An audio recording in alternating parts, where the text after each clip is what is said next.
عين الزانن عين الزانن عين الزانن عين الزانن عين الزانن فغرام تحديد الناب نيكون الناب نيكون عين الزانن عين الزانن عين الزانن عين الزانن عين الزانن فغرام تحديد الناب نيكون الناب نيكون يا من سكاي وعزل عيب بحدي سنا حساب وريتهم أمثلتي أنجلت في أبنو حبيبو أميتنا وسيو كبرمبو نجزانا قبرقزو نجزانا قبرقزو نجزانا قبرقزو أميتنا وسيو كبرمبو مسمطنا راي هاريبو قلاي أقتل أبلاي عين مسدد عين صلاتنا قدنا يونمبر ما استزانينا دحدح مسوفرة درتنا كدفة دولنا بحضر حوخنا تفة ولا باش غيزة فتت لعبة تفاني ونخو حنت خيس لبي كم تحلو زنتنا يابا كند الفتحي أبنو حبيبي تميتنا وتخدمنا نجزانا قبرقزو عيني حسان عيني تتابعي عيننا نقيرو كتلمت مزاي عيني سلمان كيرو قدما كنت مسمصانا سعرنا صلا دلونا دلونتنا دلونت دلونتنا دلونت دلونت ذهبنا هلاونت دلونتنا دلونت دلونت دلونت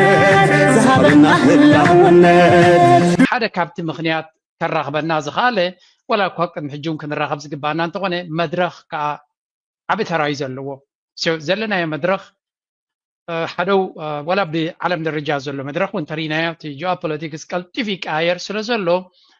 اتن قدم بزعبا وتدرنا بزعبا بوليتيكا بزعبا قله فيكشن كوينو دسمع عندنا برا حقرات كم بعل ايروبا وننترينا اب ايروبا سي وتهدر قال ملا كمزي نا هوليوود فيلم قال غير كايزر نيرنبر كمزي وتدرنا كوينات جلس اين برنتي مينتاليتي سرش اذن بري لو مجن اكتيف وور هذا جنيا كوينات اب يوكرين يكايدالو يوكرين دما قدما غمبارنا ايروبا سلازخونت ايروباويان بخل ገንዘቦም ንብረቶም بخل ኣብቲ ኩናት ተሳቲፎም ኣለው እዚ እንታይ ማለት እዩ እቲ ኣተሓሳስባ ቅድሚ 4 ዓመት ዝነበረ 3 ዓመት ዝነበረ ጠቕላላ ተኣልይሎ ድሕሪ ኮቪድ ዓለምና ተቐይራ እናተባሃለ ከሎ ካብ ኮቪድ ንላዕሊ ናይ ኤውሮጳ ማይንድሰት ኮምፕሊትሊ ተቐይሩሎ ኩናትን ወረ ኩናትን ድማ ኣብ ዝለዓለ ዝነገሰሉ እዩ ንኤውሮጳ ሰብ ኩናትን ወረ ኩናትን ከይሰምዕ ዝሃድም ነይሩ ራይት ናው ዓቕሚ ዘለዎም ሰባት ካብ ኤውሮጳ ይርሕቁ ኣለዉ እዮም ብፍላይ ቅድሚ ዶናልድ ትራምፕ ምምፅኡ ዓቕሚ ዘለዎ ሰብ ካብ ኤውሮጳ ይርሕቅ ነይሩ እዩ ቢካዝ ኒውክለራዊ ኩናት ክጅምር ስለ ዝኽእል ዝነበረ እቲ ፕሮቮኬሽን ዝካየድ ዝነበረ ናብ ሓደገኛ ኩናት ክኸይ ስለ ዝኽእል ዝነበረ ኣነ ፐርሰናሊ ሓስቦ ነይረ መድረክ ንኣፍሪቃ ንሃድመሉ ቀዳማይ ኩናት ዓለም ኣብ ኤውሮጳ ይተኻይዱ ሶ ኣብ ኤውሮጳ ዘለና ቀዳማይ ኩናት ዓለም ክካየድ ከሎ እንታይ ዓይነት ሓደጋ ወዲቑ ምዝካር ከድልዩ ኣብ ቀዳማይ ኩናት ዓለም ተማሂሮም እዮም ዝተባሃሉ ድማ ካልኣይ ኩናት ዓለም ደጊሞም ቀዳማይን ካልኣይን ተተገይሩ ሳልሳይ ኩናት ዓለም ኣየጋጥምኒ ኢልካ ምግማት ጽቡቕ ገምጋም ኣይኮነን ወላ እኳ ንሱ ከየጋጥም ተገበሩ ሕጂ እውን እቲ ኩነታት ተፈጢሩ ኣሎ ስለዚ እዚ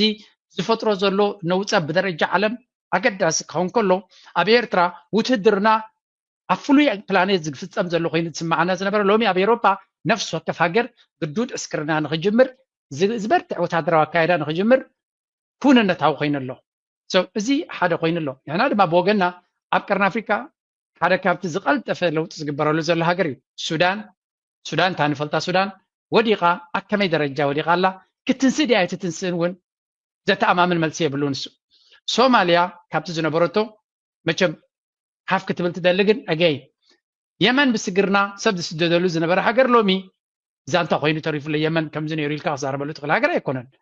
ደቡብ ሱዳን again still there is a problem ኢትዮጵያ ዝበሃል ሃገር ብዓብዩ ኣብ ትግራይ ዝተኻየደ ኩናት ኣብ ኣምሓራ ዝግበር ዘሎ ብድሮን ህዝቢ ዝቐትል ዘሎ ናይ መጀመርያ መራሒ ብምባል ተገሊጹ ኣሎ ኣብ ኦሮምያ ዝገብሮ ዘሎ كل زي أب جمجاميتيخا قد محجرينا زين فلت عينتا كايدا سلن رزالنا إيرترا بستقراي تقبرو زلا زمدنا ويون زمدنا عنو بلاين خلينا مانيات وقعوي حبريتا سلزيكون انت بستقراي زقبر زلو عالسلالفا ويون صمدو زبهال زلو بخمي تريوو كامنتا يستبقسيو أبزوان زي استدليلو مخنيات انتايو تبلو مجمريا زازربازيا الداقيا يركواتويك ناقبر كواك خيدي بينيام جمر كما يتريو دي صمديلو بيرترا تبقسو زلا حسب مزو حجي زلنا بعلم درجة زوبانا درجة كتريو خلخاسي كما يتريو سخ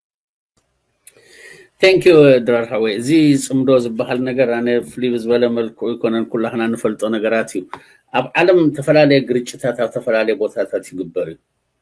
وش تهاجرن نحجو سوات تفلالي بوليتيكا مفللاي بعاليت بهايمانوت وكذا بس قريتشتات يقبري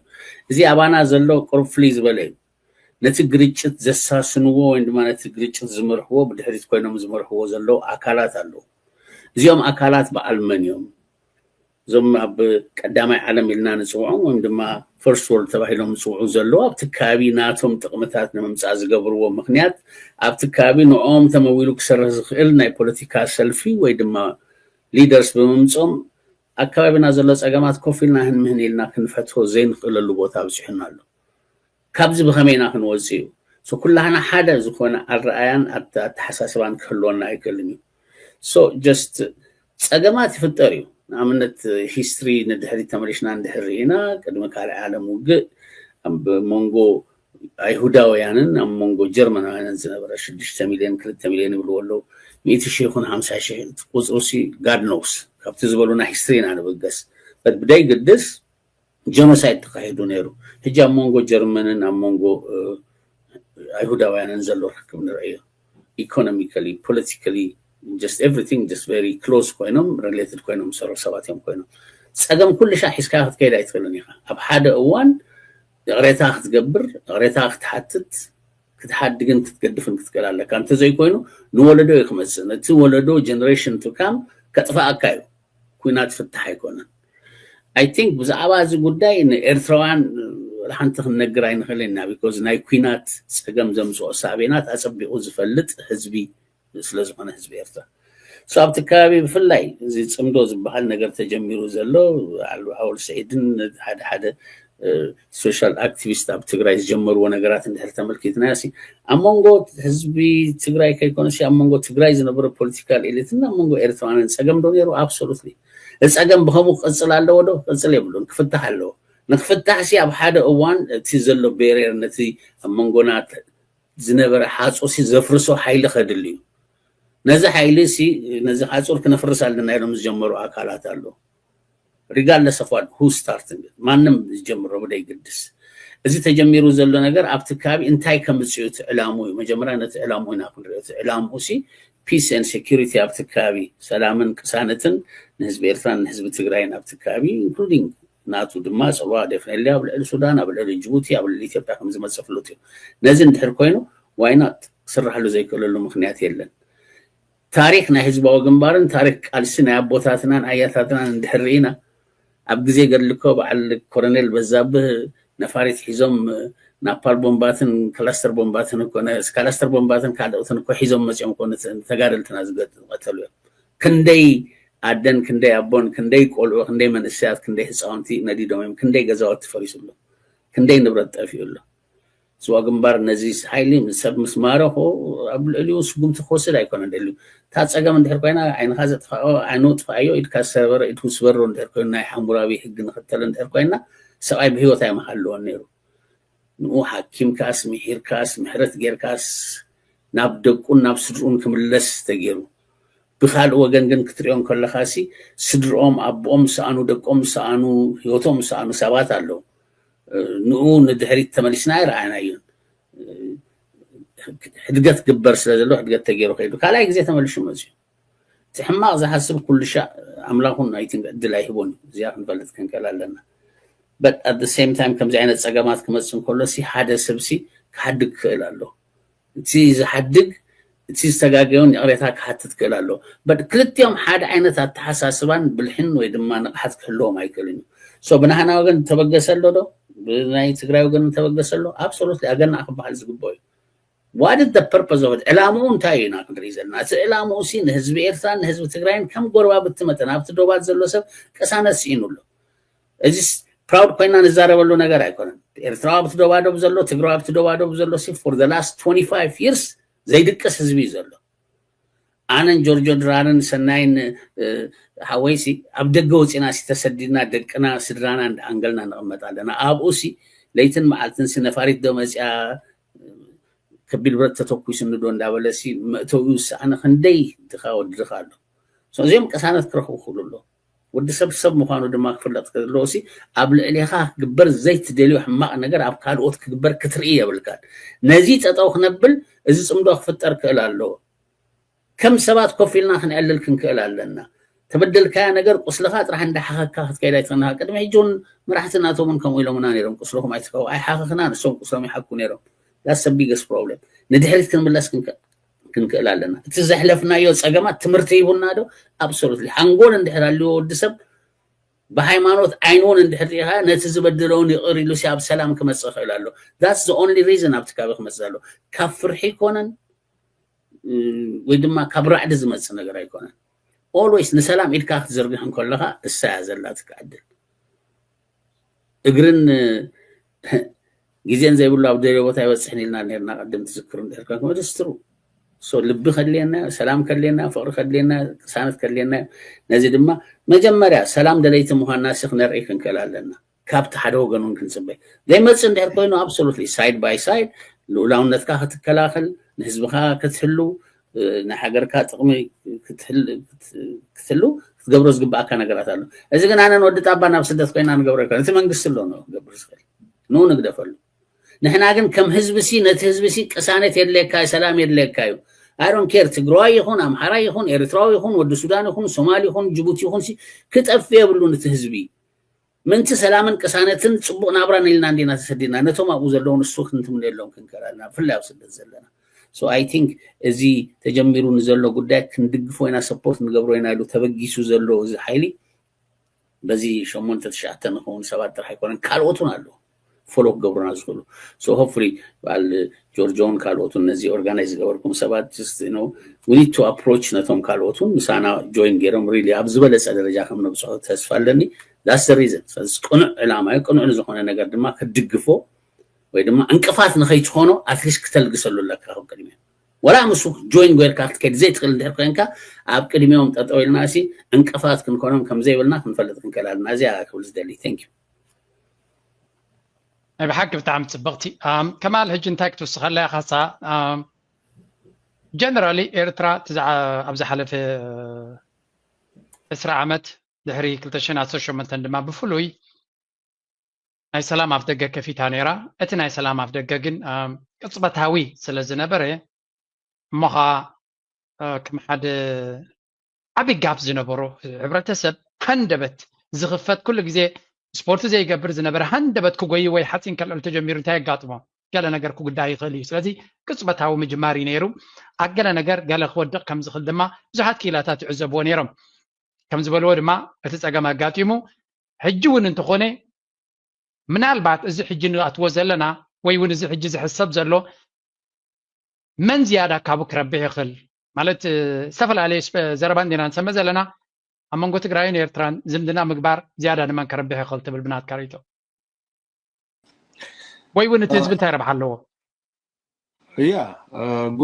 good point ጽቡቕ ነጥቢ እዩ ምክንያቱ ሰላም ሲ ኣብ ሰላም ክሰራ የለን ጆርጅ ሓወይ تزعبي ነገር ሲዩ እቲ ኢንቴንሽን እቲ ተሃቀና ካንታ እንታ ትደለኻ what do you want to accomplish እንታ ካብዚ እንታ ትብለኻ ኣብ ሰላም ርቃት ኣሎ ኣብ ሰላም ጸጥታ ኣሎ ኣብ ሰላም ዕቤት ኣሎ ኣብ ሰላም ትምህርት ኣሎ ኣብ ሰላም ወፊርካ መታው ኣሎ ኣብ ሰላም ማሕረስ ፋብሪካታት ናይ ምስናዕ ማእከላት ናይ ምህዞ ኮታ ኩሉ ነገራት ኣብ ሰላም ዚ let alone ti ሕብረተሰብ ti ወይ ከዓ ፍጡር ወደ አዳም ራህ ዘይኮነ እዚ even እንስሳት ናይ ገዳም even አግራብን even ኩሉ ti እጽዋት ወይ ከዓ ti አየር ክልውን ነገር አስሩ ሰላም ረክብ የስተንፍስ ማለት እዩ ጸላኢና ናይ ብናይ ኩናት ሃዋሁ ወይ ከዓ ኩናታት ይከበብ ማለት እዩ ስለዚህ እዚ ሰላም እዚ ጽምዶ ዝሕሰብ ዘሎ ወይ ከተበጊፍ ዘሎ ማለት እዩ ንኩሉ ሕብረተሰብ ኣብዚ ከባቢ ዘሎ ኣርባሕ እዩ ብዓንዳ ርእሱ ከምቲ ሓውና ቢና ንገልጾ ዝነሀ ነቲ ኣብቲ ከባቢ በቲ ሓዊ ዝልብለብ ፀንሐ ከባቢታት ኣብ ደባዶብ ዘሎ ሕብረተሰብ ካብቲ ኩላ መዓልቲ ኣብ ዝባኑ ዝነበረ ስጋታት ቀንጢጡ ናብ ሰላም ምትዕቋብ ዝበለስ እዩ ናብታ ሕቶኻ ክምለስ ኣብ 2018 እዚ ናይ ሃዋሁ ናይ ሰላም ሃዋሁ ተኸፊቱ ነይሩ እዩ ተኸፊቱ ጥራሕ ዘይኮነሲ ኢቭን ብስምዕ ናይ ጅዳ ብስምዕ ናይ መን ኢኻ ትብሎ ናይ ኢማራት ናይ ኣስመራ እውን ስምዓት ከተኻይድ ነይሩ ማለት ኣብ መንጎ ጠቅላይ ሚኒስተር ናይ ኢትዮጵያ ኣብ መንጎ ፕሬዚደንት ኢሳያስ ኣፈወርቂ ማለት እዩ እዚ ነገራት እዚ ንምንታይ ተኻይዱ እንተልካ ነቲ ናይ ሰላም ፃውዒትና ዝነበረ ነቲ ኩላ መዓልቲ እቲ ኩላ መዓልቲ ኣብ ሽግር ፍጠር እንዲኡ ከምቲ ኩላና ንፈልጦ ማለት ሽግር ዝፈጠረ ኣብ ፋታሕ ግርጭት how to resolve conflict ነቲ ኮንፍሊክት እዚ ከመይ ተፈትሖ እዩ ዘሎ እቲ ሽግር ምንታይ ሽግር ተፈቲሑ መፂ ኣይኮነን እቲ ሽግር ዘሎ ማለት ስለዚ ኣብኡ እቲ ክግበር ነበረ ኣጋጣሚ ሕማቅ ኣጋጣሚ ወይ ነበረ ሳልሳይ ኣካል ከኣትዩ ነበረን ሕድሕዶም ተዛሪቦም ክፈትሕዎ ነይሮም ማለት እዩ ኣይተፈትሐን ድሕሪኡ ናብ መጎንነት ይኸይዱ ናይ ሩዋንዳ ናይ ኣሜሪካ ተወግሶ እሱ ኣይሰርሐን ፈሺሉ ማለት እዩ 0-0 ኣብይ ኸይዱ ማለት እዩ ኣብቲ ኣብ ርእሰና ኩናት ተኣዊጁ ናይ ነብስና ምክልኻል መኸተል ከይድ ነርና ማለት እዩ ኣብኡ ከዓ ድም ተፋሲስና ማለት እዩ ስለዚ እዚ ከቢድ መስርሕ ሓሊፍና ኣብያትና ናብቲ ሳልሳይ ረብዓይ ኣማራፂ ናብቲ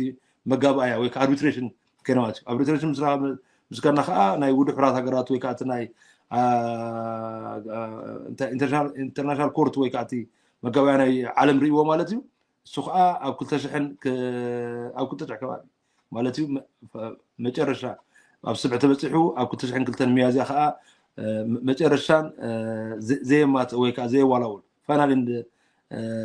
ባይንዲንግ ዝኾነ ሪዞሉሽን ኣሕሊፉ ማለት እዩ ቀያዲ እዩ እዚ ቀያዲ ስምዕ እዚ ኣብ ባይታ ክትግበራሉ ኤርትራ ከመርጥ ፀኒሓ ማለት እዩ እቲ ኣብ ኢትዮጵያ ዝነበረ ግን በንፃሩ ካልእ ግጉይ ፖሊሲ ተኸቲሉ ማለት እዩ ነኤርትራ ኣብ ምንፃልን ኣብ ምስጣንን ተዋፊሩ ማለት ስለዚ ነዊሕ ዓመት ኤርትራ ኣብ ተነፅኦ ፀኒሓ ይኹን ኣመርቲ ለውጢ ኣብ ኢትዮጵያ ምስ መፀ ማለት እዩ ብቐጥታ እቲ ጠቅላይ ሚኒስተር ነቲ ናይ ዶብ ብዘይ ሕቶ ክንትግብሮ ኢና ስለዝበለ ማለት እዩ ብቐጥታ ኢድና ዘርጊሕና ከዓ ተቐቢልና ማለት እዩ ብኡ መፀን ከዓ ባይታ ወሪዱስ ዶባት ናይ ሑመራ ዲኻ በሎ ዶባት ናይ ሰንዓፈ ናይ ዛላምበሳ ዲኻ ትብሎ ወላ ዶባት ናይ በዓል ግንባር ቡሬ ዝነበረ እውን ተኸፊቱ ማለት እዩ ህዝቢ ከዓ ናብ ውሽጢ ናብትን ብሰላም ክመላለስ ጀሚሩ ማለት እዩ ስለዚ ናይቲ ህዝቢ ሪና ኢና ማለት ስለዚ ካብቲ ፖሊሲ ትገይራት ነይሩ ማለት ስለዚ ሕጂ ተኸፊቱ ግን ክቐፅል ኣይከኣል ማለት እዩ ምክንያቱ እንታይ ክቐፅል ኣይከኣል እንድሕር ሪኢኻዮ ኩላ መዓልቲ ኣብ ላዕሊ ጥራሕ ጠጠው ክብሉ እዮም ትስማዓት ኣብ ባይታ ክወርዱ ኣይተደልየን ንምንታይ ከዓ ኩላ መዓልቲ ከምዚ ሓውና ቢና ዝገለፆ ሰብረብሓ ኣለዉ ዓበይቲ ሃገራት ሰብረብሓ ኣለዉ ካብ ቀደም ጉዳይ ናይ ኤርትራ ክሓላሉ ከፀንዑ እውን በቲ ኣብቲ ዞባ ዘሎ ወይ ከዓ ኣብቲ ቅርኒ ኣፍሪቃ ዘሎ ፖለቲክ ጥራሕ ዘይኮነስ ናይ ዓለም ኢንተርናሽናል ወይ ከዓ ግሎባል ኢንተርናሽናል ፖለቲክስ ክፅሎ ስለዝፀንሐ ማለት እዩ ስለዚ እዞም ሰብረብሓ እዚኣቶም ነዚ ነገር እዚ ኣይደልይዎን ስለዘይደልዮ ከዓ ሓደ ወገን ካብቲ ጉዳይ በብቁሩብ ከንሰሓብ ፀኒሑ ማለት እዩ ምክንያት ላደርድር ማለት እዩ ስለዚ ብሓደ ኢድካ ይጠቃዓኒ እዩ ግዳርሓዊ ስለዚ እቲ ሓደ ወገን ምስ ኣዝለቐ በብቁሩብ ዶባ ተዓፅዩ ኩናት ዘየድላይ ኩናት መፅዩ ዓብዪ ደም ምፍሳስ መፅዩ ማለት እዩ ብድሕሪኡ እውን ዝኸፍአ ነገራት ማለት እዩ እተን ቁሩብ ተሪፈን ነበራታ ናይ ቴሌፎንን ናይ ኣየር በረራን ካብን ናብን ዝግበራ እውን ተሪፈን ማለት እዩ ስለዚ እንታይ እዩ ትመፅእ ማለት እዩ ናብቲ ሳስኳ ናብቲ ክፉእ እዋን ዝሓለፍናይ ማለት እዩ ንዕኡ ዝምስል ናይ ኩናት ሃዋህውን ክዕባዓብ ጀሚሩ ወይ ከዓ ክምዕብል ጀሚሩ ማለት እዩ ስለዚ ነዚ ሪኦ ኣሎ እቲ ሕብረተሰብ ብወገን ኤርትራ ኩን ብወገን ናይ ትግራይ ወይ ብወገን ዓፋር ምክንያቱ እሱ እዩ በቲ ሓዊ ዝልብሎ ማለት እዩ ስለዚ ህዝባት እዚ ሰላም ፅውዕ ኣሎ ብወገን ህዝቢ ናይ ትግራይ ይኹን ወላ ብወገን ህዝቢ ናይ ኤርትራ ማለት እዩ ስለዚ ነቲ ኣብቲ ኣብ ስልጣን ዘለዎ ሰባት ከዓ ነዚ ሰሚዖም ናብ ተግባር ተዋፈሩሉ ሜካኒዝም ክህሉ እዩ ንሪኦ ካለና ንዕኡ ዘመላኽት ነገራት ዘሎ ንሕና ከዓ ነዚ ናይቲ ህዝቢ ትርግታ ኣንቢብና ማለት እዩ ነዚ ከመይ ጌርና ንደፍኦ ብውሕዱ ናይ ሰላም ሃዋርያት ንኸውን ማለት እዩ ናቱ ከምቲ ንመቐፀልና ተገዲና ብዛእተናይ ኩናት ዝመከትና ማለት እዩ ኣብዚ ንሰላም ንኩሉ ኣርባሕ ኣብ ዝኾነ ግዜ ከዓ ጀገና ተብሲርና ከነዕውቱ ዘይነወፍረሉ ነገራት የለን ስለዚ ኦፍኮርስ ተኸፊቱ ነይሩ ርኢናያ ማለት እዩ ነቲ ምኽፋት ግን ነቲ ሓደ ግዜ ካፒታላይዝ ዘይምግባር ነዚ ዘለካ ሪሶርስ ወይ ከዓ ዝተፈጠረ ኣጋጣሚ ኦፖርቹኒቲ ናብ ረብሕኻ መሊእካ ንሕር ዘይውዒልካዮ ንርሑቕ ክትምት ንሕር ዘይክኢልካ ብሓደ ዘይኮኑ ነገራት ተጋጊኻ ማለት እዩ ኣብ ኣዕናው ነገራት ተኣቱ ማለት እዩ تعنا نجارات مسؤول وين أو كنا حجز بها نجارات يلين حج على ما لو نلات معاد قبل أمتنا نقول أنا كنا مالتي حدث أو كنا مساعدة دمسات يا رمات دمسات دمس مالتي سلزي كل ما عالتي نخمتي مارتين تورز بلو نسلام زي بسلام أيت حوينا خمتها خا برهان خات فنولو سلزي نحنا برهان مريتنا لنا نحنا سلام مريتنا لنا تحبرسنا زمريت له سعون نعون من صراع على سرح زلنا hopefully this time كابز حلفة لسوتنا بتمانع أي نمبرني كاوسنا قلت ناراتي بوحرو إتي سensation هو سيريز بار ما بعتوا أنا غرازي نجرجت زمز زخل بروفاغاتي بزقنا terminology ويكا قالات أنا عبي ويكا I don't know كميرات قلت صبي تقولنا نزنا غرازي كانوا قد علنا كم زي كنا عبز تتابوتات موجودة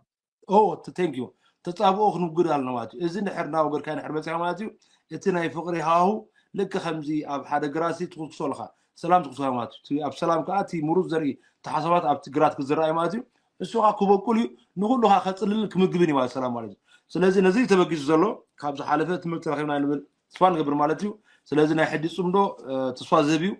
نعم توارها أملاك حق زنا بهم قرطاس خير نايب حكي نسلام ببرهان تريخا كتسلت هالكتلا صحيح تصالات الله اوكي كل صغلان اشتي مالسي ناي كمال ورحتي كساخ قبر لايك لين جن انتاي ببزحت غزي ازي خبابينا كاب ولودو تمارا لاي حزبي ابت خباب سنبر ازي ما نمسب كنورو عدلاي يكون مغنياتو فلوط ناقر سلازخونه احزاب جن نناتهم سنو لبونا زمعبلو ناقر اللو جوجو ناي بحكي ازبلك ازولوخو اتي زتقرارب سنو لبونا دماني امونغو حزبي ارتران امونغو حزبي تግራይን بتخاد وقت ناي بحكي زقرب سنو لبونا مغنياتو بحسب نوح اوان تنابيرناينا كابن نابن ون بزح نجارات الله زرخبنا اتسنو لبوناجن ككم هاجر كان ككم عقم خان ككمتي نسخة نعمتات زخت كايوم كونتات بوخ مزونو خوليو اتا قندي رقحيت جن ببنات كاسنو لبونا كت نابب كتقل عليك سنربونا ناي حزب تግራይ سنربونا ناي حزب ኤርትራ ኣብ ሓደ ክትገብሮ ኣይትኽእልን ኢኻ እንታይ ዳኻ ክትገብሮ ትኽእል ንኽልቲኡ በብቲ ኣመጻጽኡ ዓቆኑን ክትከባበር ከተከባብሮ ክትክእል ኣለካ እዚኣ እታ ቀንዲ ክትገብራ ዘለካ ምክንያቱ እዚ ህዛብ እዚ تدامي أزيو حماق زخونة مدماي تدامي إذن عمتات كقصري خيجيو كمتم نزق دايزي زصوروا لنوح عمتات خيجيو أيدكس حجي خا زي عب ماكل إثيوبيا زولو زقبرو زولو سرحات الحرية خايو جورجو أزيو كابتن نفت زخفة نموساديو زقعة سولو حزب تግራይ أبز قصنولو جزء حزب تግራይ أبي وطو أبتملو سولو جزء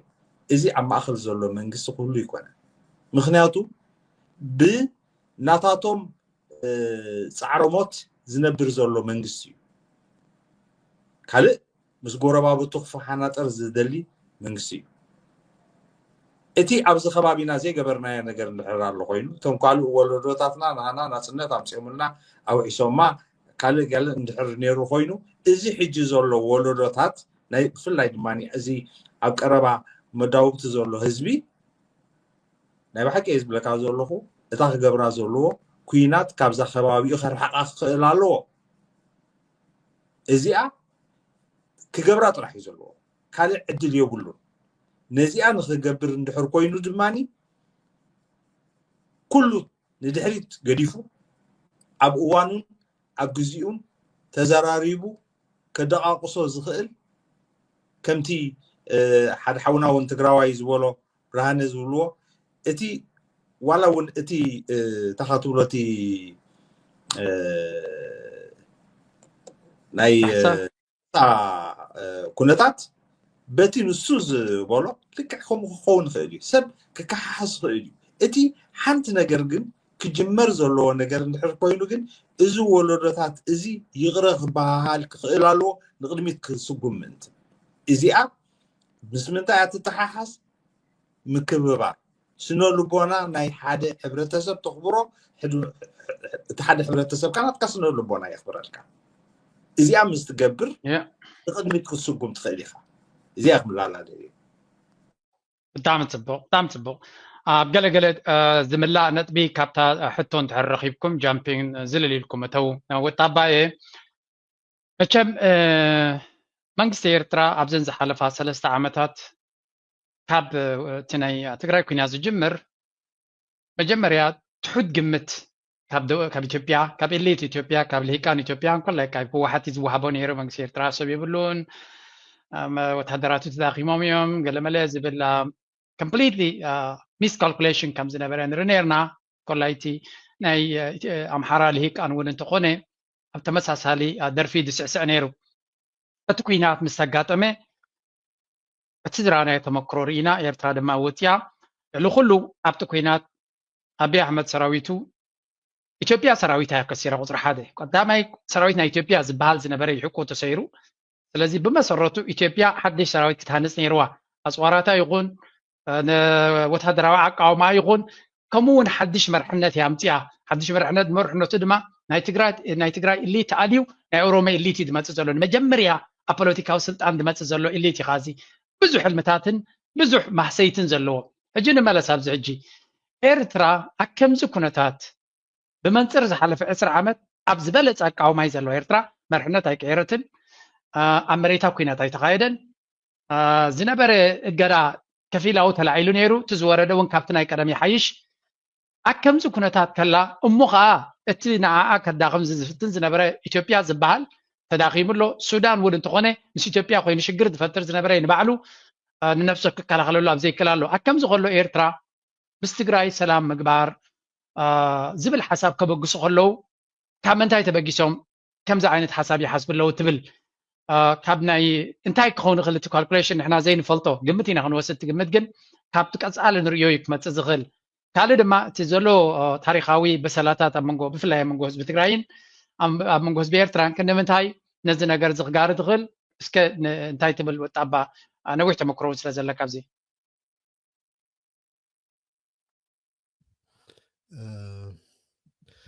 ቴንክ ዩ ኣብ ቅድሚ ኣብ ኣምንፀይ ሶሪ ዳርጋ ነዊሕ ዕድል ረኺበ ሳብዚ ናይ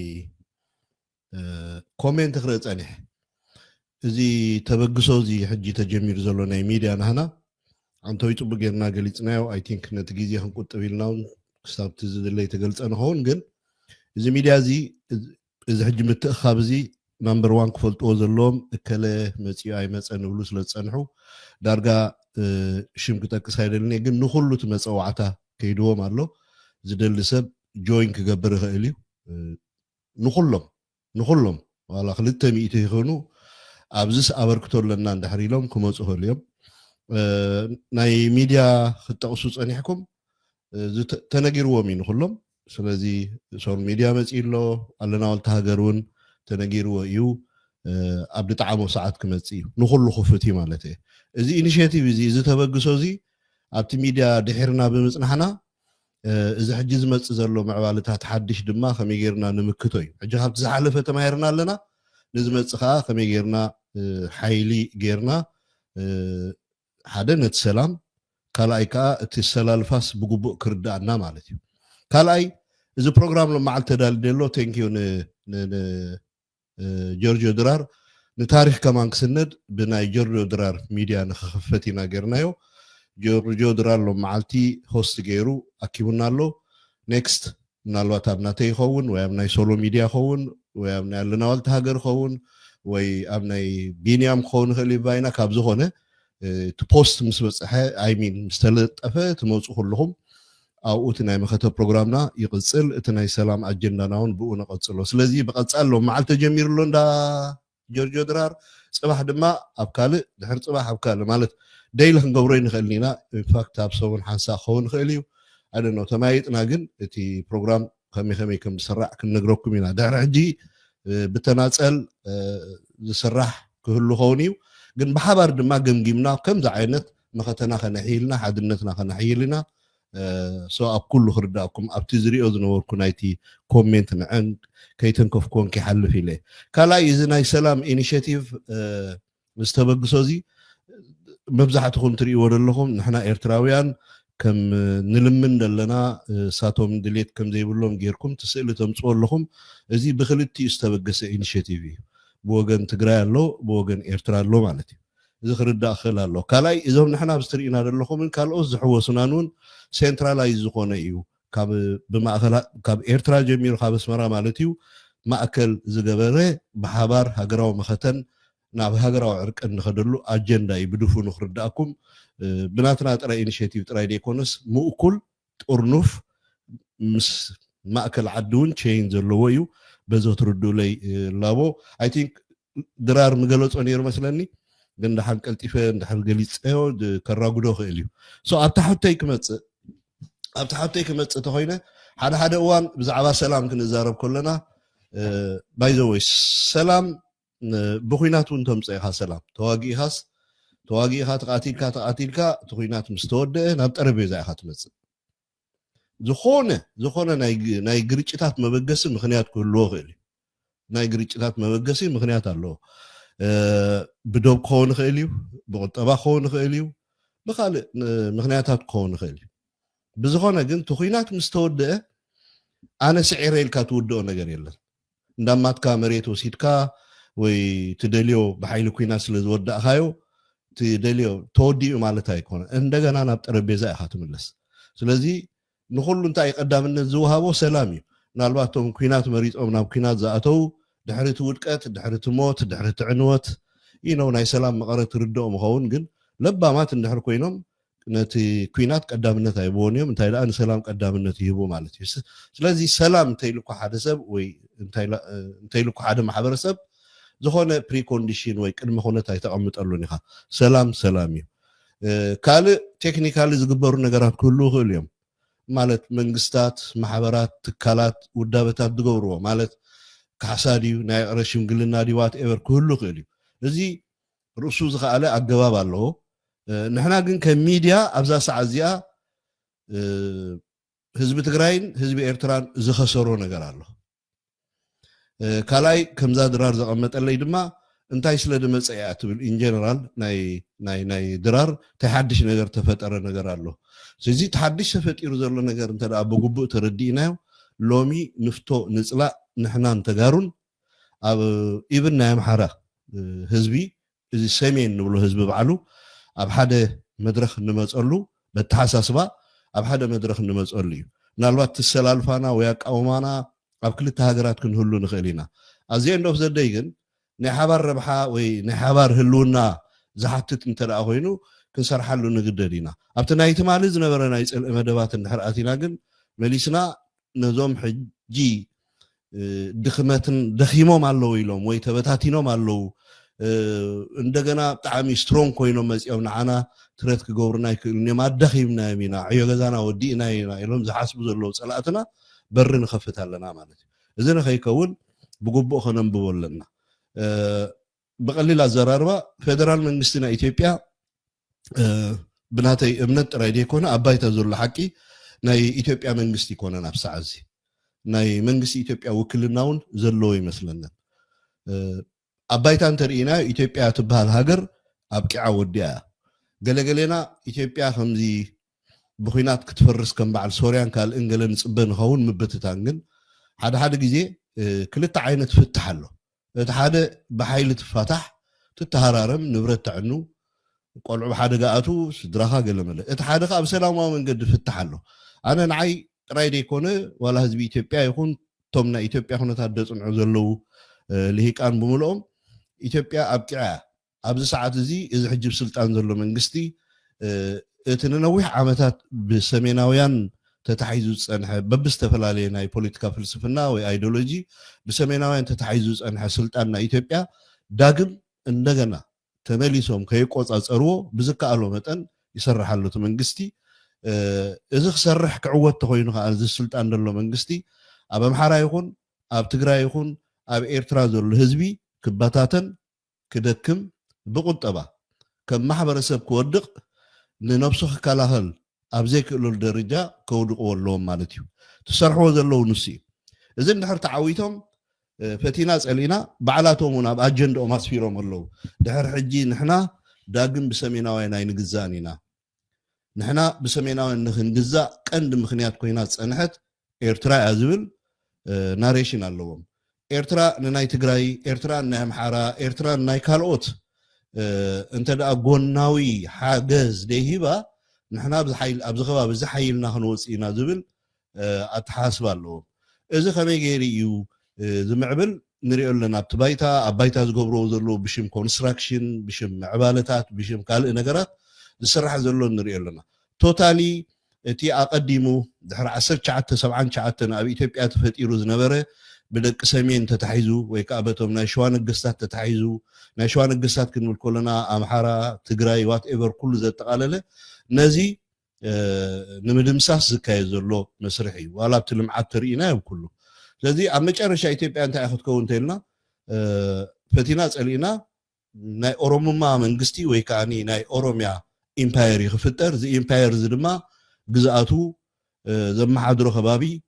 ሕጂ ክሌም ዝገብሮ ዘለዉ ከባቢ ኢቨን ክሳዕ ናባና ከባቢ ዝፅጋዕ እዩ ብወገን ባሕሪ ከባቢ ተርኢና ከምኡ እዩ ኣብ ማእከል ናይ ኤርትራ ወሽመጥ ኣትዩ ዝሓቶ ዘሎ ሕቶውን ንሱ እዩ ነዚ ንክትግብር ድማ ከምቲ ኩሉ ግዜ ትፈልጥዎ ዝተለመዱ ባንዳታት ኣለዉ ገሊኦም ናይ መንነት ገሊኦም ናይ ጥቕሚ ተኣሽሙ ዘለዎም ብሓባር ዝሰርሑ ኣለዉ ፈቲና ፀሊእና እዚ ዝግበር ዘሎ ኤርትራ ንምብታን ንኤርትራ ንምስዓር እንተደኣ ተኻኢሉ ንዓኣቶም ኣቐዲሞም ዘዳኸምዎ ሓይሊ ኣሎ እዚ ናይ ትግራይ ይኹን ናይ ኣምሓራ ሓይሊ ኣብ መጨረሻ ትደርይዎ ኣጀንዳ ክትግብሩ እዮም እዚ እንተኮይኑ ኣብ ኣፍንጫን ኣፍን ኢና ዘለና ማለት እዩ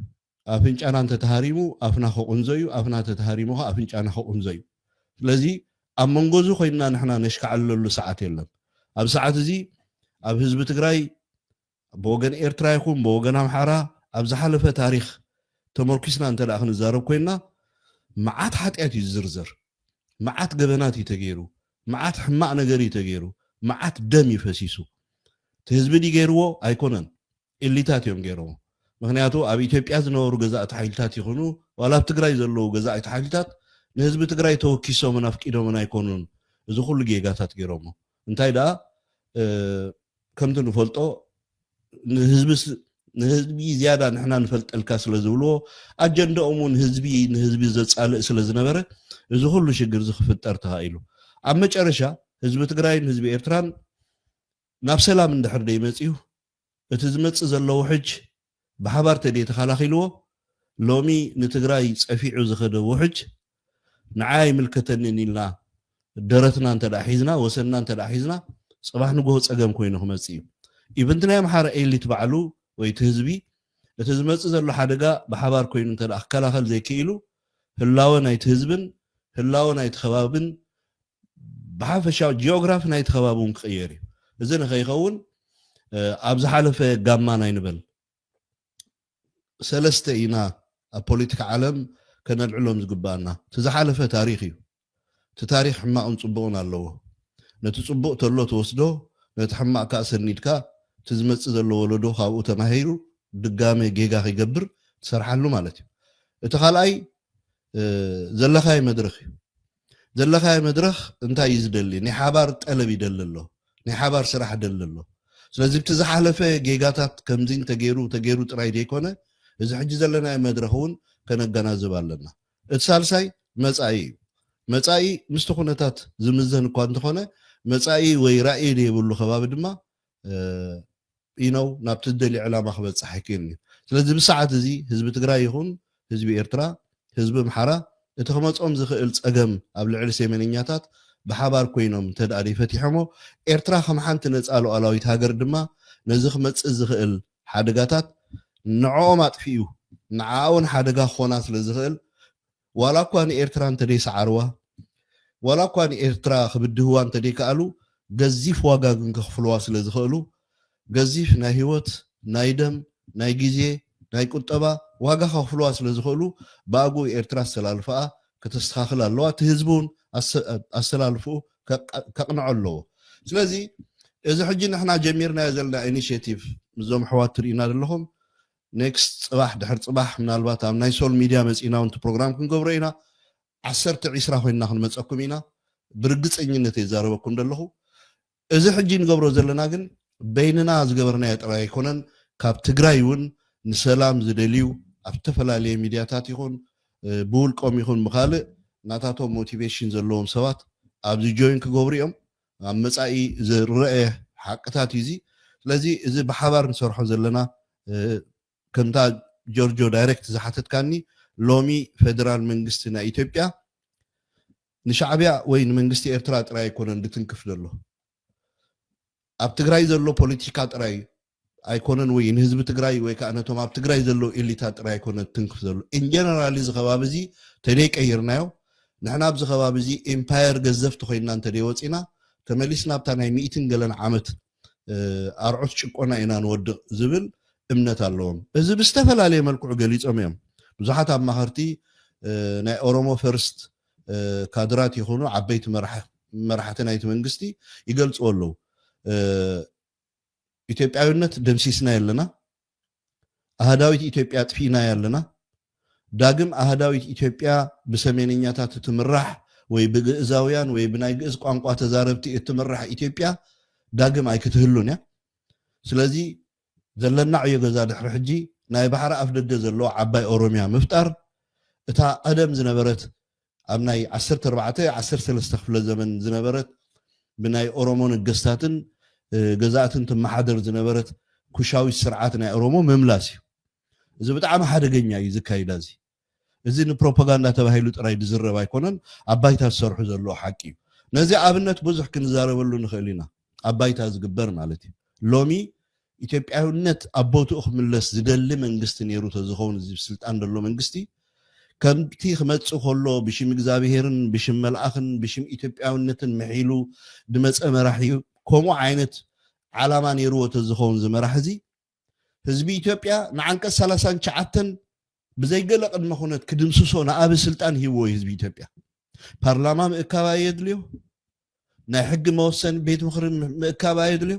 ኣብ ልዕሊ እቲ ሕጊ መጽናዕቲ ዝገብሩ ናይ ሕጊ ክኢላታት ዋላ ናይ ዩኒቨርሲቲ ሌክቸረራት ምእካባ ይመድልየን ነይሩ ህዝቢ ኢትዮጵያ ንኣቢ ሕገ መንግስታዊ ለውጢ ክገብር ኢትዮጵያ ካብ ምብትታን ናብ ሓድነት ከምፃ ኢትዮጵያ ካብ ምብትታን ናብ ምድማር ከምፃ ህዝቢ ኢትዮጵያ ግሪን ላይት ሂብዎ እዩ ድላይ ካስራሕ ኢሎም ኣሚኖም እዮም ሰብኣይ ዝክገብሮ ይደለየን እታ ኮይኑ እንተኢልና ሕዋ ኣጀንዳ ስለ ዝነበሮም ዓንቀጽ 39 ክድምስስዎ ዘይደለይሉ ምክንያት ኣኔክስ ክገብርዎ ዝደለዩ ነገር ኣሎ ፅባሕ ንግሆ ምስላጥ እንተኣበዮም ካብቲ ናይ ሕወሓት ጌጋ ተማሂሮም ዓባይ ኦሮሚያ ብዓንቀጽ 39 ተነፂሎም ብሚኒመም ደረጃ ሓሲቦምሉ ስለ ዝመፁ እዮም እዚ ብቐሊሉ ክርዳእ ኣለና እዚ እንተዳ ብግቡእ ተረዲእና ኮይኑ ኣባይታ ዝሰርሑ ዘለዉ ሎሚ ኣብ ቀዳማይ ክፍሊ ካልኣይ ክፍሊ ሳልሳይ ክፍሊ ራብዓይ ክፍሊ ስጋዕ ኤሌመንተሪ ስኩል ንብሎ ናይ ኣምሓርኛ ቋንቋ ንኸይመሃር ተኸልኪሉ ኣለዉ ኣዲስ ኣበባ ብኦሮምኛ ቋንቋ ንኽመሃሩ ተምሃሩ ግደድ ኣለዉ እቶም ብናይ ኣዲኦም ቋንቋ ንኽመሃሩ ሕገ መንግስታዊ መሰል ዝሃቦም ናይ ኢትዮጵያ ሕጊ ኪዱ ብተዓድኹም ዓዲ ኣምሓራ ተደሊኹም ኪዱ ብትግራይ ትግርኛኹም ወይ ኣምሓራኹም ተምሃሩ እምበር እዚ መሬት ኦሮሞ ይብልዎም ኣለዉ ካብዚ ላዕሊ ምፍራስ ኢትዮጵያ ኣሎ ድዩ ስለዚ እዚ መንግስቲ እዚ ንዝኣመኑ ኣሚኑ ደገፍ ናይ በዓል ኢማራት ሒዙ ኢትዮጵያ ዓጢቃቶ ዘይትፈልጥ ኣፅዋር ዓጢቃ ስለ ዘለኹ ሕወሓት ይኹን ትግራይ ይኹን ኣምሓራ ይኹን ኤርትራ ቅድመይ ወላ ሓንቲ ይኮኑን ብዝብል ትምክሕቲ ጀሚርዎ ኣሎ ነዚ ትምክሕቲ እዚ ክሰብር እንተደኣ ኮይና ብሓባር ክንሰርሕ ኣለና ኣብዚ ጉዳይ እዚ ሕጂ ተጋሩ ዝንዲኦም ገይሮምና ሕብሪ ዓይንኹም ኢሎምና እሳቶምን ጀኖሳይድ ዶ ካልእ ዘረባታት የዋፀና ዲ እንተኢልና ክልተ ክርቢት بنزين حدا لترو ما أخل جزاء مي كل تخربي تولعها نتحوي خاتجادو عمر تحدا نتحوي خطفو تحدا نتحوي خطفو مسي مالتها يكونن سلازي بجوبو استوجي سوزلو بتاع أرمير نقوله زما بزمت يخون دلهم صراحة نقوله شو منطقة رايدي يكونه كالوت ميدياتات كساتوفنا لهم زي تبغوا زي كلهم إيرتران سابورت تقولوا لكم maybe إذا تتأنا خيرو حيلو دما كساب حجي دحزنا عنده إدرار ليتنكوفكم من الوقت توساخي قلت لكم دبلكا كساب حجي نحنا أبسات لايت مدياب زي ما خالنا حمقناي نهزبي إرتراخ دهلوه نهزبي إرتراخ واردوه نسألنتون كبرون كقفوه أبسات لايت دريوهم كلفلفون داو عالو اتعدلن ياتاد نحنا هزبي إرتراس لزي سمعهم ترايو بزي سميعو بزي سلزوصو منبر نحنا سنيفنا يناب زي كالعالم زي نحنا نيشتي جنزب دي أقبرون ناي ساتلايت تلنام هزبي إرترا أورايو جيجنا ينفعي مقبرون يرو جن نحنا حدنت هاينبرن نحنا تنابيب كامخاد هاينبرن عابي جيجا يتسريحو حجيون كابت زحالفة تماهيرنا ميديا نورمالي نعنا اللونا نفعتها بزحات مهارات بزحات أناليسيس اللونا صراحة نقول حدا ناي ساتلايت بلاتفورم سريحنا أخندي بنقلينا قليلي سبتلو كجبري كالي لذي كلاتيوب أيكون تريفو كلهم كمتيهم كلهم كاتنجيروهم الله لكن استحواتنا أبزي زنت فالوانا كم بعد دكتور شارون كالوتن نفعت إيرنا اللوانا بزرزر شمت كاس حجي العلخل تميتن جلس لزخونة لزخبدي جن ولا شمكم تديس أوعناكم كلكم إيرتراويان أميديا زلهم أبز حلفنا يا جزي نبأس نعرق أحواس لزخونة أجا ما يكون النسو كلكم أبز إيرتران ويلكم جوين قبرونا تعدهم لهم شمكم سلزي تتأوعد راي شما يتأوع عنن بيكوز مبزحته بنيك نيم كأسب سلزاتو بنيك نيم أوعنا سبات كنذكر سلزي نخل كلكم إيرتراويان كلكم أبزي بعلاقاتكم جوين كتقولوا نسوع علنا زي قبل دلي سلزي إيرترا أب ساعات زلنا يخونتات نايت خبابي ديموغرافي صغير نايت ننوح جزء كنك على سلوت أنا حنا مقص على هجراونة اللو على أبحثهم لك الدأتو فتنتات على نايز فيدرال منجستي لومي أب إيرترا زلو منجستي ناتو بقعاتن ناي برح بقعات رايدي يكون نايتهم برحتي بقعاتي وأب زرجة بسحنا نمبر كمتي سألاتنا زي حسبو نسألنتنا خوفهم جزاءتها وحدنتنا بتينهم بعاليتن بهايمانوتن بقانقان بتاتينهم بريتنا لو ألاونتنا كتصاوت اليوم حاسبهم نيرم جن تانكس نتي نزخل واجاز خفله جينا سراويتنا مريحنتون هزبنا كنا مسجن ندلي لعلو خلو بقبو نتخبابة أنبيبو السلالفو بقبو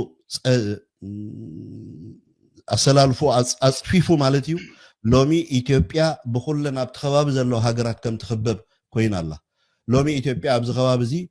فتاوي زبالي بلان درار كل جزء تقولت أخا إثيوبيا لومي بديبلوماسية يكون بزخونة مسكبابيا تسرح له عدل يلن من تأييد متيو أجندانا إثيوبيا نيرترا ترى يكون تنكف أجندانا إثيوبيا نسوداني تنكفا نسومالي تنكفا نجيبوتي تنكفا إثيوبيا بزعب عفار انت أحطوا العلاء نعفار قد يالله أبو إثيوبيا بزعبات غرينيا انت العلا كله بقول له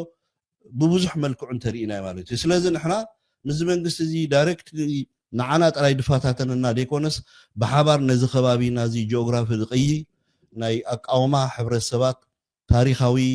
بهلاو امصاصا ناي حبرسب ناي خباب زي زبالاشو سلازخونه كنمكتو قدنت يدبلنا مخنياتو ازي بصحنا يزلنا غيزي نسو سلازخونه مالتي ስለዚህ ናይ ትግራይ ከኸውን ይግድነት ከላይ ናይ ሕልና ጉዳይ ኣሎ ኣብ መጨረሻ ሕፅራ ቢለ ናይ ሕልና ጉዳይ ኣሎ ኣብ ኩናት ኣይነበርን እዩ ኣብ ጽለ ኣይነበርን እዩ at the same time ኣብ ገለ እዋን ሰላም ክመጽእ ይኽእል ኣሎ ኣብ ጽልኢ ኣብ ኩናት ዝነብር ሰብ ኣነ ማለት ጥዕና ደይብሉ ተደይ ኮይኑ ምርጫ ክኸውን ኣይኽእልን እዩ ከመይ ገይሩ ሰላም ይመጽእ እዩ ኣብ መብዛሕትኡ ሃገራት ሰላም ዘምጽኦቶም ህዝብታት እዮም ህዝብታት ካብቲ ዝነበር ዓንቶይ ትገልጽዎ ዝነበርኩም ዘይ እዱብ ቃላት ዘርእን ከባብን ዓሌትን ዲስክሪሚኔት ዝገብር ቃላት ካብ ምቕጣብ ከድሊ እዩ ህዝቢ ከም ህዝቢ ከተኽብሮ ክትከባበር ከድሊ እዩ ድሕሪ እቶም ናይ ፖለቲካ ኤሊታት ዋላ ነቲ ህዝቢ ኣኽቲቶም ናብ ጉግእ ደምፅዎ ክንዲ ኢምንቲ ዝኾን ዓቕምን ሓይልን ክህልዎም ኣይክእልን እዩ ሎሚ ትግራይ ስለ ዝደኸመት ኣይኮንናን ሰላም ወይ ከዓኒ ኤርትራ ስለ ዝደኸመት ኣይኮነን ሰላም ኤርትራ ከም ዘይደኸመት እሞ ንሪኣ ኣለና ከባቢኣ ወዲባ ኣብ ሓደ ምፅያ እዚ ንሪኦ ዘለና ተበግሶ ናይ ከባቢ ሃገራት ካብ ግብፂ ጀሚርካ ብስዑድያ ጌርካ ብኤርትራ ጌርካ ብጅቡቲ ጌርካ ናብ ሶማልያ ኸይድካ ብምሉእ ስጋዕ ደቡብ ሱዳን ዝኸይድ ዘሎ ንኢትዮጵያ ኣብ ክባን ዕፅዋን እትዋ ዘሎ እዚ መራሒ እዚ ኣብ ኢትዮጵያ ብዝኽተሎ ዘሎ ጉጉይ ፖሊሲ ንህዝቢ ኢትዮጵያ ከዓ ስለ ዘይጠቅም እዩ ኢትዮጵያ ካብ ዩጎዝላቪያ ብዝኸፍአ መልክዕ ክበታትና እዩ እዚ ንኸይኸውን ኢትዮጵያ እንተድሒና እዚ ከባቢ እዚ ክድሕን እዩ ስለዚ መብዛሕትኡ ግዜ እቲ ዝመፀካ ናይ ሕማቕ ኣጀንዳታት ንዓኻ እውን ክትንክፈካ ከም ዝኽእል ክትርዳእ ክትክእል ኣለካ ንሕና ደሴት ሰላም ኢልና ሓፁር ሓፂርና መንደቕ ሓፂርና ንበይንና ክንነብር ኣይንኽእል ኢና ምስ ጎረባብትና ብሰላም ክንነብር ኣለና ክንናገድ ክንክእል ኣለና ድምፂ ጥይትን ድምፂ ጠበንጃን ክጠፍእ ክኽእል ኣለዎ ኣፅዋርና ምኽዘን ክኣቱ ክኽእል ኣለዎ እቲ ህዝቢ ብንቕሓት ኣብ ታሪክ ዝተገበረ ጌጋታት ብምሉእ ብይቕሬታ ክሓልፎ ክኽእል ኣለዎ ሎሚ 100,000 ኣጥፊኡ ኮይኑ ህዝቢ ትግራይ ካልኣይ 100,000 ከየጥፍእ ክጥንቀቕ ክኽእል ኣለዎ ሎሚ 100,000 ኣጥፊኡ ኮይኑ ህዝቢ ኤርትራ ካልኣይ 100,000 ከየጥፍእ ክጥንቀቕ ክኽእል ኣለዎ ስለዚ እቲ ተበጊሱ ዘሎ ኢኒሽቲቭ ሎሚ በቲ ዘሎ ናይ ሚድያ ዓቕሚ ብጣዕሚ ፓወርፉል ስለ ዝኾነ ነዚ ክንጥቀመሉ ክንክእል ኣለና ቴንኪዩ ኩልኹም ናብዚ ዝመፀኹም እዚ ቀፃሊ ምዃኑ ክሕብረኩም ደሊ ቴንኪዩ ምናልባት መሊስያ ክኸውን ይኽእል ብጣዕሚ ፅቡቕ መሊስካ ራድዮ ኮነስ ከማን ሰፊሕ ዝኾነ ሪሊ እቲ ኩነታት ስለምንታይ ንዝብል ስለምንታይ ትሽርክነት የድሊ ንዝብል ቤላ ጌርካ ኣብሪካ ኣለኻ እሱዩ ድማ እቲ ኣገዳስነት ዘለዎ ኣብዚ ብዙሓት ኣነ ሰገር ኮነ ነጥብታት ድማ ፅቡቕ ጌርካ መመላእታ ጌርካለን ብጣዕሚ ፅቡቕ ሕጂ እንታይ እዩ እቲ ናብ ሶሎያ እዚኣ ናትካ እያ ዝያዳ እቲ ኣብ መንጎ እቲ ህዝቢ ዘሎ ወገን ኤርትራ ኣብዚ እዋን እዚ ዋላ እውን እቲ ሚድያ ናይ ኤርትራ ብፍላይ ኣብቲ ደንቢ ሃገራውነት ዘሎ መትከላቱ ንፁር እዩ ንእሽተይ ነገራት ይደባእሰና እምበር ኣብ ሃገራውነቱ ኣብቲ ሓድነት ናይ ህዝቢ ልኡላውነት ኣብቲ ታሪክ ኣብታት ዳርጋ ዝተገጣጠመ ህዝቢ እዩ ሕጂ እቲ ብወገን ኤርትራ ዝመፅእ እታ ደወል ክትሃርም ከላ ዝበዝሐ ኣላይነት ክኸውን ይኽእል እዩ ብሓደ ክውግን ከቢድ ኣይኮነን ንእሽተይ ሓጎስጓስ ዘይኮይኑ ኣብ ሓደ ክመፅእ ይኽእል እዩ ብወገን ትግራይ ዘሎ ግን ኣብ ቶታል ኪያስ ኣብ ኮምፕሊት ዕግርግር ስለ ዘለው እቲ ድልየት ምስ ኤርትራ ኣርቂ በቲ ኤሊት ናይ ትግራይ በቲ ናይ ፖለቲካዊ መርሕነት ናይ ትግራይ ዝያዳ ከም ዝድለ ፍሉጥ እዩ ምክንያቱ እቲ ህወሓት ዝበሃል ኣብ ዝቐረበ ኣብዪ ኣሕመድ ተኣልዮ ጥራይ ዘይኮነ ክድምስሶ ጥራይ ዘይኮነስ ክሃርሞ እውን ድሌት ከም ዘለዎ ንርኢ ኣለና ስለዚ እቲ ዝያዳ ሰላም ብድሕሪ መጋረጃ ዝደልዮ ዘሎ ሶም እዮም እምበር ንኤርትራ እኮ ብዓይኒ ወታደራዊ ክትሪኦ ከለካ ካብ ናይ ትግራይ ዓጀውጀው እኮ ፋኖ እውን የገድሶ እዩ ምክንያቱ ፋኖ ቀጥታ ናብ ከኣልዮ ስለ ዝዋጋእ ዘሎ እቲ ሕቶ ግን ኣብ ትግራይ ዘሎ ስጋት እቲ ሚድያ ተዛረቦ ዘሎ ብፍላይ እቲ ናይ ጌታቸው ወገን ኮይኑ ዝግዕር ዘሎ ሓደግ በብወገን ዝዛረብ ዘሎ ንዑ እንተገዲፍካ ብሕቡእ ዝያዳ ስጋት ዘለዎ እቲ ናይ ትግራይ ሓይሊ እዩ ሓዊሉ ንኸይዛረብ ግን ብወቅዕ ክግበር ዝኽእል ነገር ስለ ዘይኮነ መድረክ ኣለዎ ኣብ ነቲ ህወሓት ጠቕላላ ደምሲሰካ ኣለኹ እንተኢሉ ወደን ወግዓዊ ዝኾነ ዘረባ ክንሰምዕ ንኽእል ኢና ሶሎ ሚድያ ሶሎ ኣብዚ ዝሓለፈ ሓያለ ሰባት ካብ መቐለ ኢንተርቪው ክትገብር እየካ ኣለኹ እቲ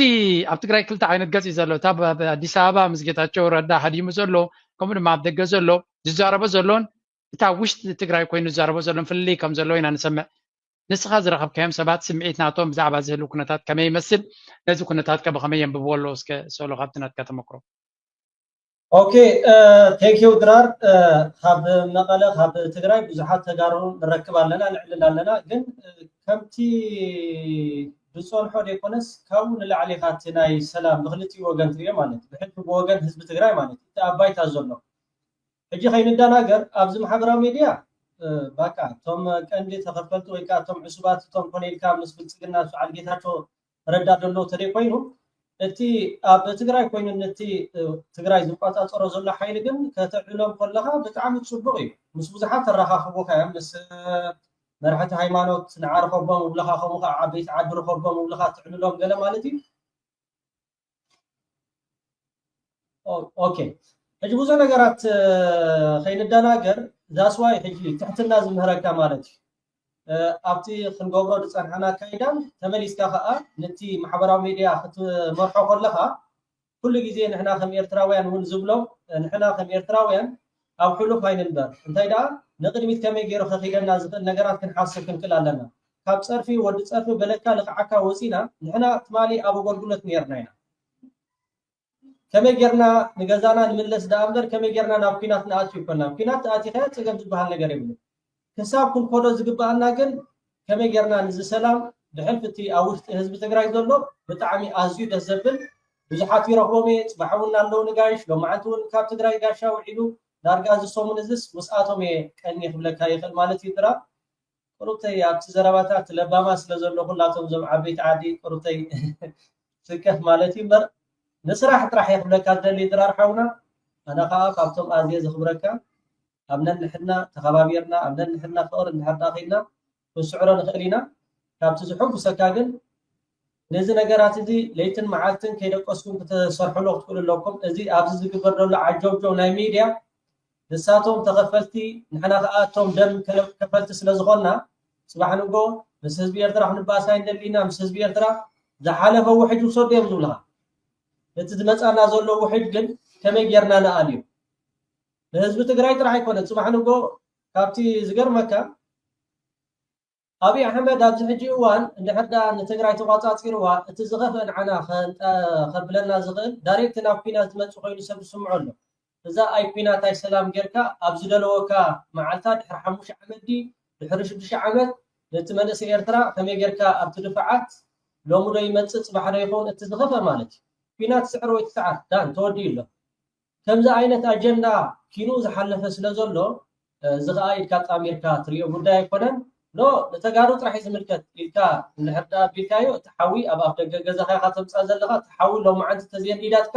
ድሕሪ 5 ዓመት ድሕሪ 6 ዓመት ኢትዮጵያ ኩሉ ግዜ ኣብ ዝደለለትሉ ወይ ከዓ ሰላም ኣብ ዝረኸበትሉ እዋን ናብ ኤርትራ ስለ ተቃወመት እታ ኢትዮጵያ እውን ኩላትና በዚ ጋጣሚ ክንቀብፃ ይደለና ባህላይ ኣነ ካብ ሶል ሚድያ ድራር ሓወይ ቴንክ ዩ ብጣዕሚ ዘኽብረካ ኩላትኩም ማለት ኣብዚ ዘለኹም ብጣዕሚ ፅብቕቲ ልዕሊ ኩሉ እቲ ኣብ ባይታ ዘሎ ኣብ ትግራይ ዘሎ ፅቡቅ ጌርካ ኣብሪሕካያ ምክንያቱ እቲ ትግራይ ክልተ ዓይነት መንፈስ እዩ ዘለዎ በቲ ሓደ እቲ ኤሊቲዝም ዝበሃል ብፍላይ እቲ ኣብ ዲያስፖራ ዘሎ ኣብ ሚድያ ዘሎ ኣዚፍ ጌታቸው ረዳሲ ክሳብ ካብ መቐለ ዝሃድሙ እኮ ጠቕላላ ነቲ ሃገር ኮንትሮል ከም ዘለዎ ኣኼባ ክገብር ከሎ ሰላማዊ ሰልፍን ገለን ብዙሕ መናብራ እኮ ይገብር ነይሩ ግን እቲ ህወሓት ዝበሃል መሰረታዊ ቁፅፅር ናይቲ ህዝቢ ከም ዘለዎን ወይ እውን ኣብ ህዝቢ ዝኣተወ ምዃኑ እቲ ህዝቢ ድማ ኣብ ከምዚ ዓይነት በዳሂ መድረኽ ዝተፈተነ ነገር ጥራይ ከትሕነና ዝኽእል ዝብል እምነት ስለ ዘለዎ ብግምት ቃሉ ሎሚ ኡፍኡፍ ዝብልዎ ዘሎ ኣብይ ኣሕመድ ትማሊ ከጥፍኦም ዝፈተነ ክሳብ ሎሚ እውን እንተኾነ ነቲ ምዕራብ ትግራይ ዝበሃል ዘሎ መሬት ክህቦም መደብ ዘይብሉ ክነሱ እዮም ምሱ ልግብግብ ዝብሉ ዘለው ኤርትራ እኮ እንተ ሓደ ካብ 2000 ካብ ውዕል ፕሪቶርያ ጀሚራ እኮ ተኣልያቶም እያ መሬቶም ንኸይመልሱ ከልኪልዎም ዘሎ መንግስቲ ኤርትራ ኣይኮነን እዚኣ ፅቡቅ ጌርካ ገሊፅካ ንግረ መንገዲ ክገልፃ ዝደሊ እንታይ ዝበሃል ኣረዳዳ ኣሎ ንሶል ሚድያ ዝያዳ ክገልፆ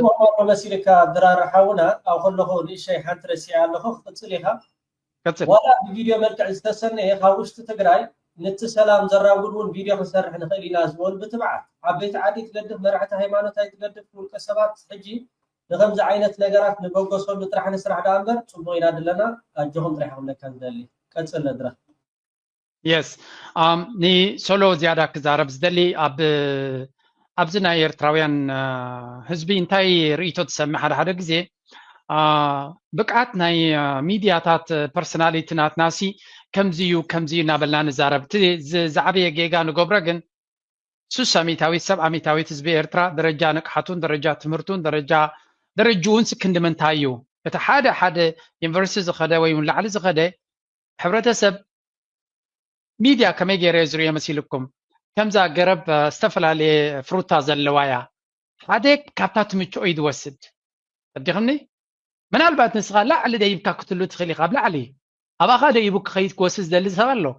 ኣብታ ትሕት ዝበለት ንዑ ትርድኦ ንሱ ዝምጥን ናይ ማዕበል ሚድያ ድዩ ናይ ሶሎ ሚድያ ድዩ ካልኦት ብዙሓት ኣለዎ ኣመና ብዙሕ ሰብ ዝኽተሎም and there is a very good reason for this እቲ ህዝቢ በቲ ንሱ ክርድኦም ዝኽእል መጠን ሓበሬታ ሂብዎ ስለ ዘለዎ ይንዖም ስዕቦም ስለዚ እቲ ጌጋ ክፍፀም ዘይብሉ ኣብ ኢሊቲዝም ኣመና ክትኣምን የብልካን ሃገር ዘድሕና ተራሰብ እዩ ሃገር ዝሰርሓላ ተራሰብ እዩ ኢሊት ክመርሓ ይኽእል እዩ ምሁር ዓብይ ኣስተዋፅኦ ክገብር ይኽእል ግን ምሁር ንኩሉ ነገር ክትገድፈሉ ትኽእል ኢኻ by the way ምሁራት ኣለውና እኮ እዮም እቲ ሚድያ ንዖም እንከልቲ ዩቱብ ክፉት እዩ ስለምንታይ ኣብቲ ዩቱብ መፅኦም ኣብ ላዕሊ ምስ ሶሎ ሚድያ ክወዳደሩ ዘይከኣሉ ምክንያቱ ሶሎ ሚድያ ብቓላት ገልፆ ዘይትኽእል ጥበብ ስለ ዘለዎ እዘን ኣርት ፍልጠት ኣሎ ኣርት ኣሎ ብዚ ስለዚ ኩሉ ከምባይን ጌርካ ዝተቃመመት ደርፊያ ከመይ ጌራ ተሰሪሓ you would not understand exactly ግን ሶሎ ሚድያ ዝገብሮ ዘሎ ስራሕ ናይ ሶሎ ሚድያ ኣገባብ መልእኽቲ ምትሕልላፍ ዝምችኦም ሰባት ብዙሓት ስለ ዘለዎ እዩ እቲ መዐቀን ናይቲ ስርሑ ድማ እቲ ዘርእዮ ዘሎ ውፅኢት እዩ ስለዚ ክንደይ ሰርቲፊኬት ኣብ ድሕሪ ገዛኻ ስዒልካ ኣለኻ ወይ ገለ ኣይኮነን ንሱ ፅቡቕ እዩ ኣቦቱ ኣብዚ ሕጂ ንገብሮ ዘለና ስራሕ ግን እንታይ ኢና ንደሊ ዘለና ዝያዳ ኣብ ኔክስት ናብ ዳንኤል ገፀይ ክኸይ ስለ ዝኾንኩ እዩ መቸም ኣብ ዩቱብ ጥራይ እንዲና ፀቂጥና ንኸይድ ዘለና ግን እቲ ማሕበረሰብ ዓለምካ ዝያዳ ኣብ ዩቱብ ዘሎ መንእሰይ ንህዝብና ዝውክል እዩ ዝያዳ ንሰርሖ ዘለና እቲ ፖለቲካዊ ፅልዋ ዘለዎ ብዓለም ተሰማዓነት ዘለዎ ባይታ ግን ከም በዓል ኤክስ እዩ ኣብ ኤክስ ቃል ብቃሉ ነፍሲ ወከፍ መራሒ ኣካውንት ኣለዎ ይፅሕፍ እዩ ድማ ኣብይ ኣሕመድ ቀፃሊ ዝፅሕፍ ኣብ ኤክስ ዶናልድ ትራምፕ ኣብ መዓልቲ 2-3 ግዜ ይፅሕፍ ናይ ዲፕሎማት ናይ ኣሜሪካ ብምሎም ኣብ ኤክስ ይፅሕፍ እዮም ናይ ኤውሮፓ ከምኡ ይፅሕፍ እዮም ዳይሬክትሊ ኣብ ኤክስ እዮም ዝዛረብዎ ስለዚ ኣብ ኤክስ ምህላው ልዑል ኣገዳስነት ክህልዎ እዩ ስለዚ ንሕና እዚ ሕጂ ንገብሮ ዘለና ወይ እውን እዚ ሕጂ ኣበጊስና ዘለና ንምንታይ ክጠቕመና ይኽእል መስለኩም እቲ ተኽስናትና ወይ እውን ንሰርሖ ዘለና ስራሕ ኣብ ሓደ ቦታ ጥራይ ድሩት ከይከውን ኣነ ኣብዚ ቻነለይ ብዙሕ ግዜ እየ ዝብል ቀዳማይ ዕላማ ናተይ ህዝቢ ኤርትራ ሓድነቱ ንክሕይል ንዑ እየ ክሰርሕ ዝደሊ ምክንያቱ ንኣሜሪካውያን ክእምኖም ወላ እንተሰዓርኩ ክኣምን ዘይደሊ ሕብረተሰብ እውን ስለ ዘሎና ኤርትራ ኮይና ሪያሊቲ ክንሪኦ ኣለና ክኣምነና ዘይደሊ ክቕበለና ዘይደሊ ሕብረተሰብ ኣሎ ሶ ኣይ ዶንት ዌስት ማይ ታይም ንዓታቱ ንሓደ ክሰምዓኒ ዘይደሊ ሲ ክእምኖ ክፅዕር ኣይክእልኒ ክፅዕር ኣለኒ ግን ፎከስ ናተይ ህዝቢ ኤርትራ እዩ ምክንያቱ ኤርትራ ዘላ ሳላ ህዝባ እያ ኣብ ህዝባ ድማ ተኪርና ንከይድ ኣለና ሕጂ እቲ ዘሎ ተራ ናይ ሚድያ ፅቡቅ ገሊፆም ኣለዉ ብኸመይ ስትራቴጂ ክንንቀሳቐስ ንኽእል ነዚ ሕጂ ዘሎ ብድሆ ኤርትራ ፀላእያ ኣብ ጥራይ ኣይኮነን ኣቢ ክላይንት ስቴት እዩ ዘሸቅልዎ ካልኦት ሓይልታት ኣለዉ ዓቕሚ ገንዘብ ዘለዎም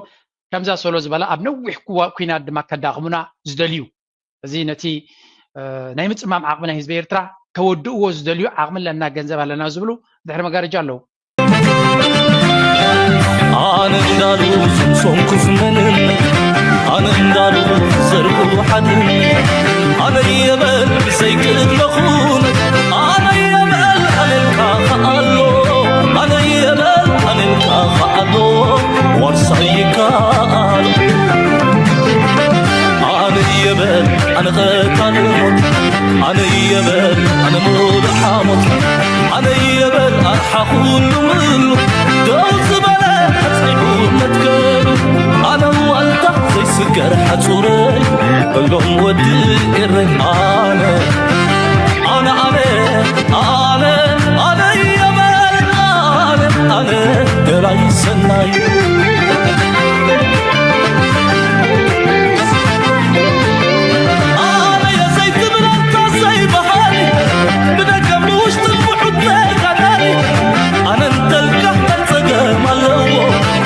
وسخة سنف كويلو أنا يبل قزم كمربسة أنا انتلك يبلون أبسة أنا يبل أنت حال لبي أنا يبل كلنا أتكعب أنا يبل كلنا أتكعب أنا يبل أنت حال لبي أنا يبل حدنتك يعبي أنا تلك يبلون أبسة أنا يبل قزم كمربسة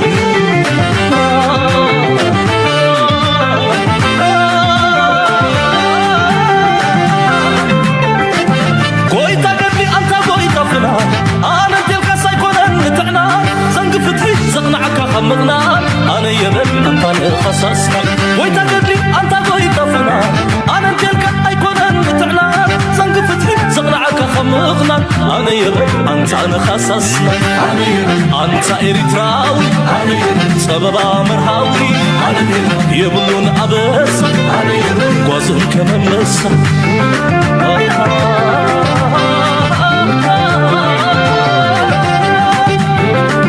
أنا تلك لوني مع سخوين وزان تفالين كان بخاب برد مفرازة سعر خير بخاب وشتن قدرك حقنات كعبي أنا بتحقق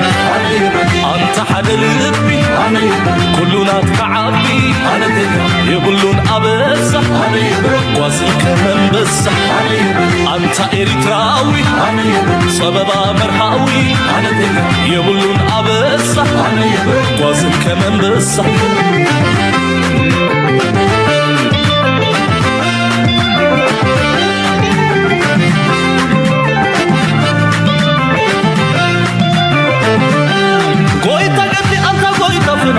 أنا تلك سيكون متعنان زنق فتحي زقنعك خمقنان أنا يبل أنت نخصصنا ويتا قدي أنت ويتا فلان أنا تلك سيكون متعنان زنق فتحي زقنعك خمقنان أنا يبل أنت نخصصنا أنت إريتراوي سبب مرهاوي يبلون أبس وزن كمان بس